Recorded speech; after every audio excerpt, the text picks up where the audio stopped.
Aloha and welcome back. We're going to check out the Kim Iverson show here.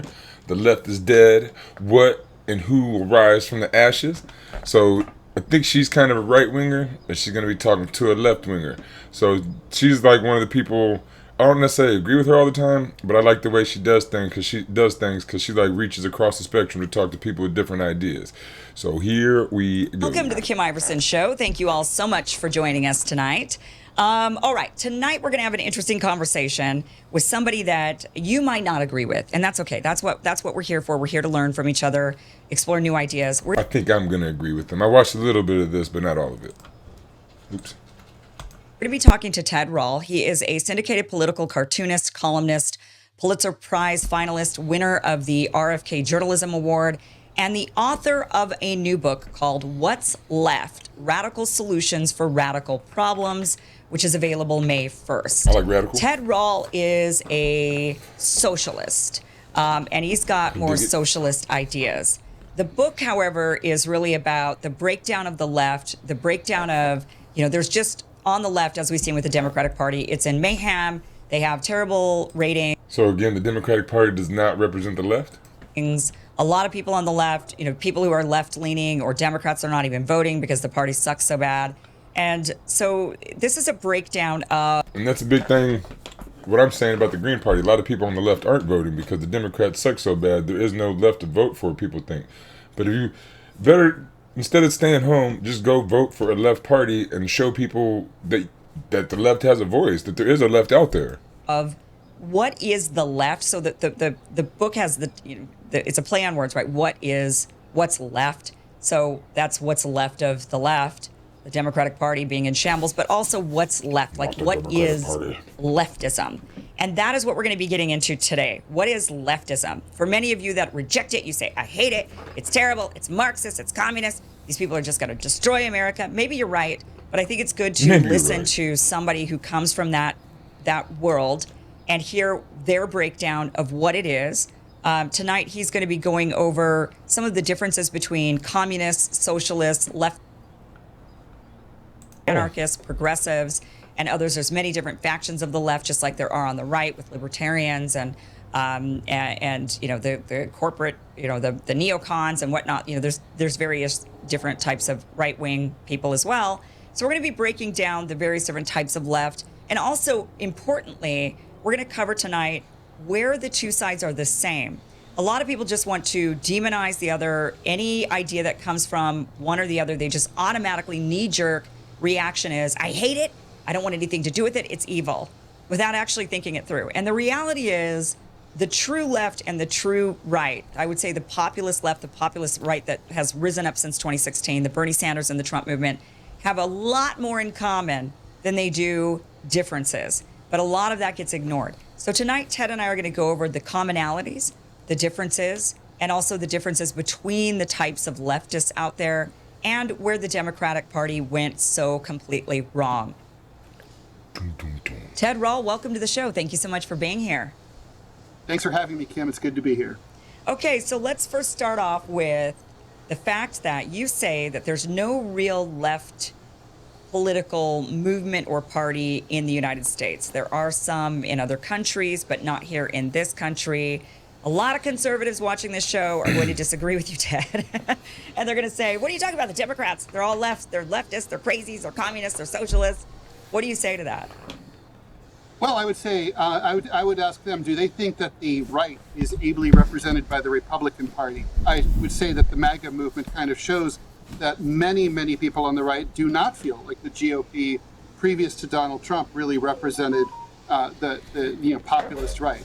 So, equivalently, the people on the left who push, for example, are anti-imperialism, anti-foreign intervention, stuff that many people on the right would agree with.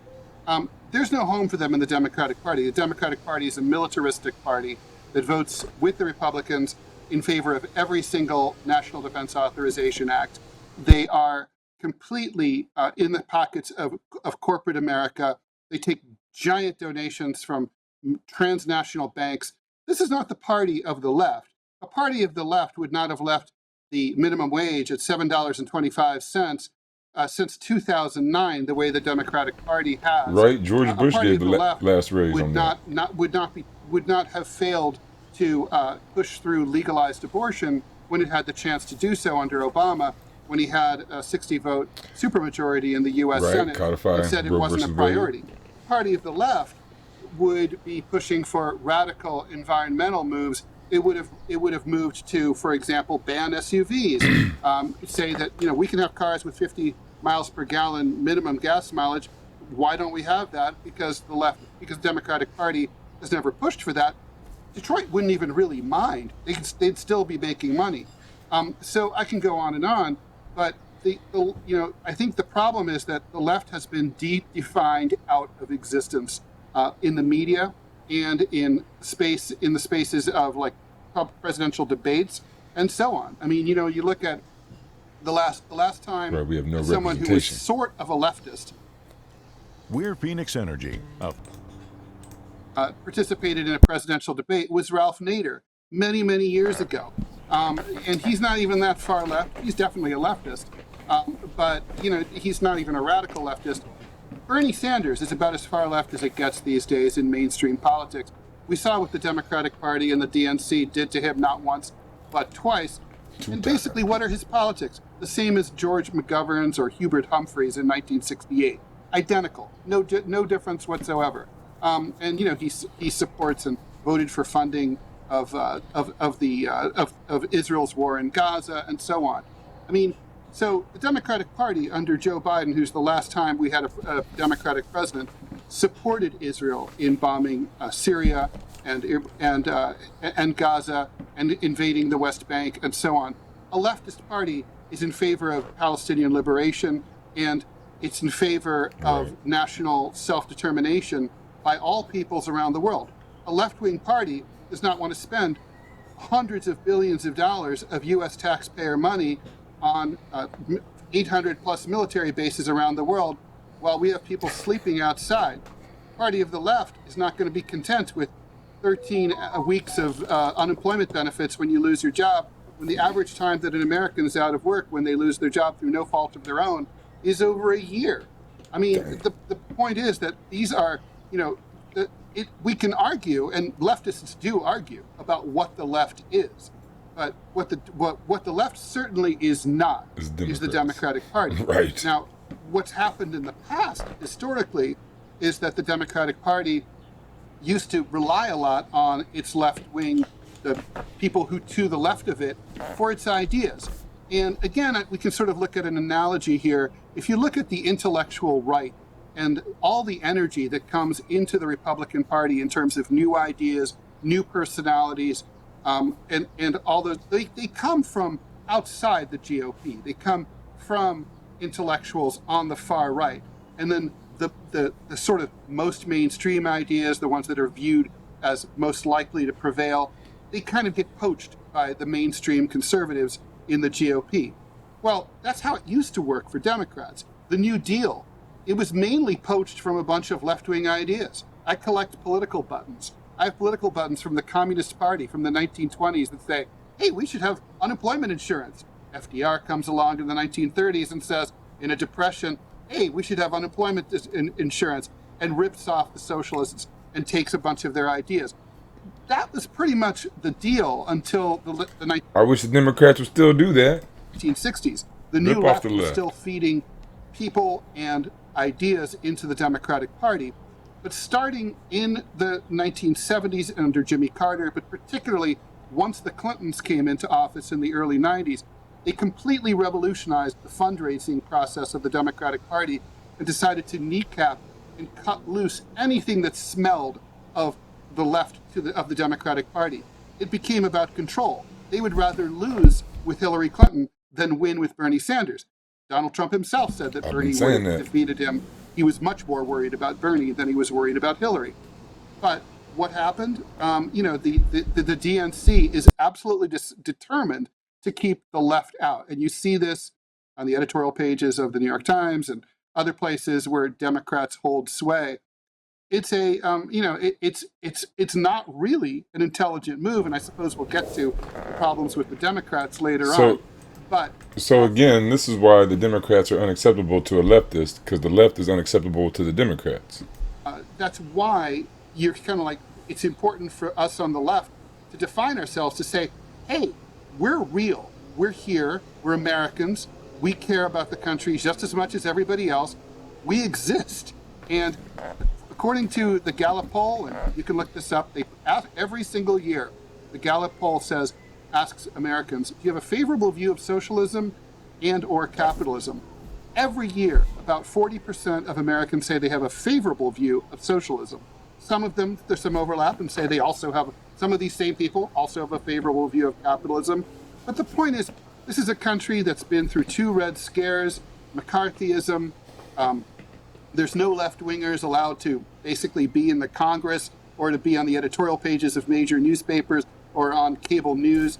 No real left-wingers. We got to break in. It's not surprising that nobody knows we're out here, but we are.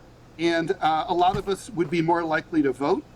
Last election, 7 to 10 million people who voted for Joe Biden in 2020 didn't vote for Kamala Harris in 2024. A lot of those are left-wingers, people who care about what's going on in Gaza and other places around the world, and feel that corporate Democrats like Kamala are not going to represent their interests. So they don't like Donald Trump either. He's too far right for them. So they sit on their hands.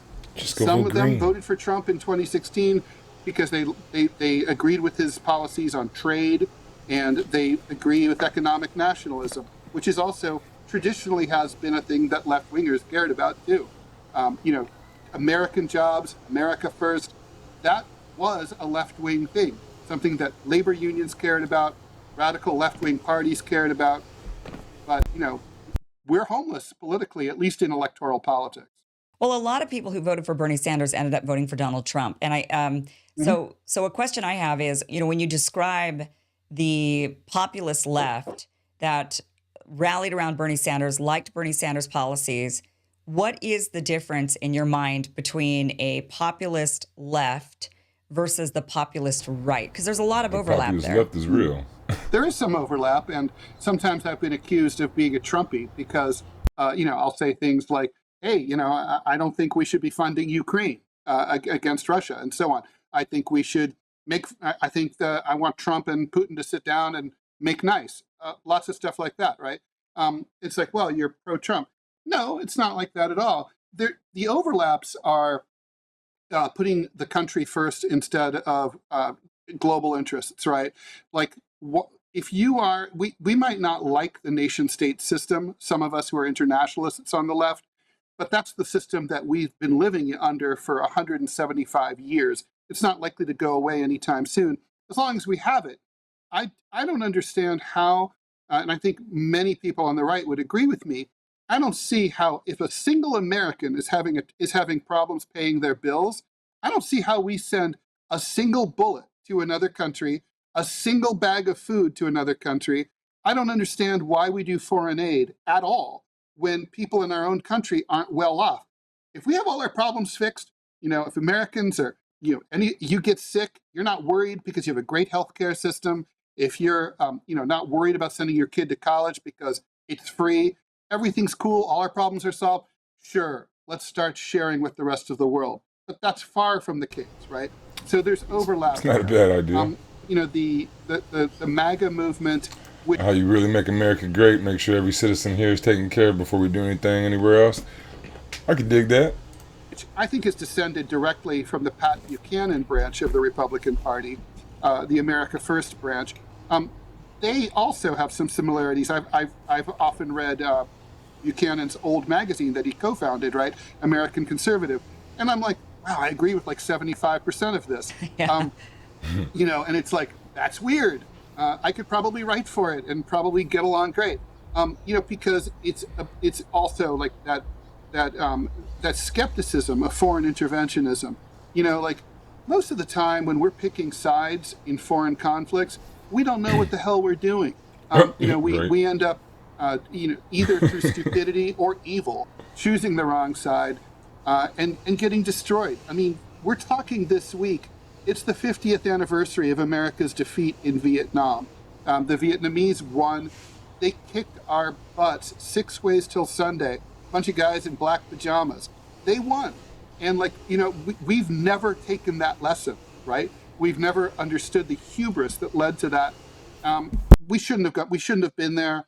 The Vietnamese didn't want us there. They didn't need us there. They're fine without us.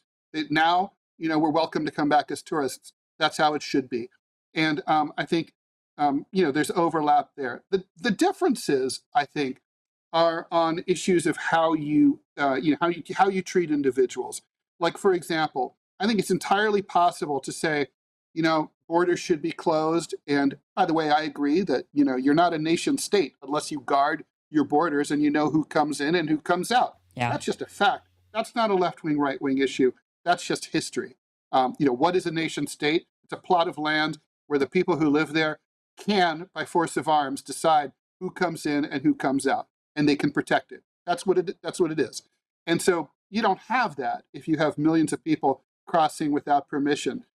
So that's silly. But on the other hand, if someone does sneak across the border because we're not really guarding it, and they're just looking for a better life, is it really right to scoop them up and abuse them, deprive them of due process, send them to an internment camp, deprive them of being present for the birth of their child, and so on? No, it's not, because individual rights, and I hope my conservative friends agree with me about this, individual rights are super important, whether they belong to an American citizen or to an undocumented worker.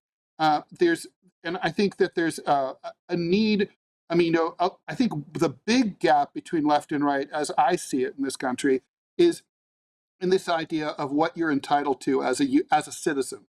I think that if you're a citizen of the wealthiest country in the world that's ever existed in the history of mankind, that you're entitled to the basic necessities of life just for being alive: shelter, food, clean water, transportation, education, and healthcare. You're entitled to those things. You don't have to work for them. You can be lazy. You can be worthless. You're a human being. You get those things. And like everything extra, whether you get to go on vacation, buy nice clothes, drive a cool car, that's on you. And it's up to luck and the marketplace and so on. But I think that's, and I think there's too many people on the right who are basically like, well, if you get sick and you have a terrible cancer, sucks to be you. And I don't know. I don't think that's like, I don't think that's society. I think that's some sort of like Afghanistan during the Civil War, a crazy libertarian Mad Max nightmare. Right. I think that might be a bit of a straw man of their argument. I think that the right, I think their fundamental argument is that it privatized systems that are not run by the government, that are not provided to everybody, just de facto run smoother. I think they're just thinking that more people would have access if government stayed out of it, if free market had the control over it. And I think that's I don't think it's, tough luck. Life sucks for you. I don't think that's their actual argument, but it's not their actual argument. It is kind of how it comes down to a lot of times. But we're gonna leave this here. I'm gonna leave the link in the description below if you want to check out the whole thing. So this is Kim Iverson, and let's see, I forget the guy's name, but she says at the beginning. All right, so Rawls is a Ted Rawls, socialist. So Kim Iverson's interview, Ted Rawls, link will be in the description. And so keep coming back to Across the Spectrum.